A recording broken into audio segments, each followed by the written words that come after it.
Məhkəmə qərarlarının icrası ilə bağlı vəziyyət qeyd etdiyim kimi beynəlxalq təcrübədə də fərqli çıxış yolları tapılıb. Bizə yaxın qonşular Rusiya və Türkiyə var. Rusiya qanunvericiliyi demək olar ki, Azərbaycan qanunvericiliyi ilə eynidir. Rusiyada bununla bağlı federal bir qurum var və qanunvericiliyi aşağı-yuxarı eynidir. Ayrı-ayrı federal qurumlarda icra qurumları var və bu icra qurumları müvafiq olaraq dövlətə tabedir. İcrası Azərbaycandakı kimi müəyyən məcbur etmə icra tədbirləri var. Amma bununla bağlı Azərbaycan daha yaxın qonşusu olan, həm də qardaş ölkə olan Türkiyədə fərqli və maraqlı təcrübə tətbiq olunur. Hər məhkəmənin özünün ayrıca icra dairələri var. Azərbaycanda olduğu kimi elektron məhkəmə sistemindəki kimi Türkiyədə elektron icra sistemi mövcuddur. Vəsatətlər verilə bilər, bununla bağlı ərizələr verilə bilər. İcra gedişini izləmək olar icra məsələlərinə bağlı. Türkiyədə həmçinin icra qurumlarının çatışmazlığında, icra məmurlarının sayında bizdəki kimi problem yoxdur. Azərbaycanda məhkəmə qərarı icra olunmaması səbəblərdən biri də icra məmurlarının sayının azlığı var, qanunvericilikdə boşluqlar var, korrupsiya elementləri var, hüquqi şəxslər zamanı hüquqi şəxslərin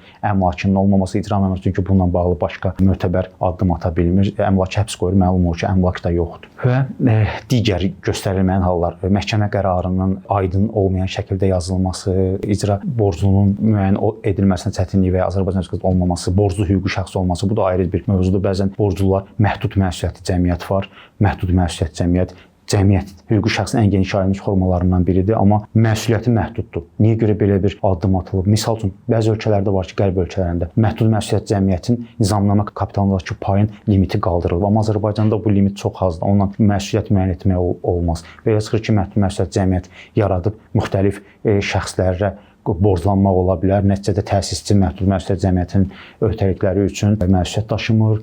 Məhdud məsuliyyət cəmiyyət də, yəni MMC də təsisçinin öhdəlikləri üçün məsuliyyət daşımır. Hesab edirəm ki, bu belə olmamalıdır. Bunun həlli yollarının təklifin bundan ibarət ola bilər ki, MMC-lərin nizamnamə kapitalının minimum həddini qaldırmaq ki, məsuliyyət hardasa sığortalana bilsin. Düzdür, başa düşürəm, belə olduqda sahibkarlıq fəaliyyətinin inkişafına müəyyən əngəllər yarada bilər, amma təcrübəmdə çox görmüşəm ki, MMC-lərdən istifadə etməklə müəyyən dərəcəli faktor olur və borclanma, hətta vergi orqanlarına çox sayılı, çox yüklü vergi borclanmaları olur.